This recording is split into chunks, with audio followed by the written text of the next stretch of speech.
Aquest matí hem tornat a veure competir Ricky Rubio, però no ha estat en un partit de bàsquet, Artur. Ni tampoc Xavi rendint al màxim nivell. Ens explicarem. Quan a finals de juny Ricky Rubio va anunciar que no continuaria al Barça, es va especular molt sobre el seu futur, que si fitxaria pel Joventut, que si ho faria per un equip no professional. Per ara, el base del Masnou es dedica a gaudir de la família, de la seva fundació i també de la pràctica esportiva no professional.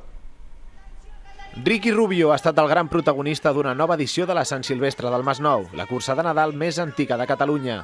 Content, fer poble, un amic meu ens van apuntar a la carrera i bueno, a fer lloc pels canelons, no? El base del Masnou, ídol local, no ha volgut perdre's la clàssica cursa del seu poble, tot i que no és precisament la seva disciplina esportiva. Bueno, no hi ha una pilota, no és tan divertit, però bueno, igual tinc molts amics aficionats i aviam si m'aficionen. Rubio porta 6 mesos fora de les pistes de bàsquet, des que va anunciar una aturada a la seva carrera per prioritzar la seva família i la salut mental. Ara, amb 34 anys, viu un Nadal diferent i ben a prop dels seus. Sí, a casa, tranquil, amb la família i disfrutant. La cursa ha tornat a batre rècords de participació en la seva 45a edició. La prova de 5 quilòmetres amb un circuit ràpid i amb només 2 girs. L'ha guanyat el letó Dimitris Serjogins amb un temps de 14:24 en la masculina. I en la femenina, la guanyadora ha estat Mercè Sánchez amb un temps de 17:07.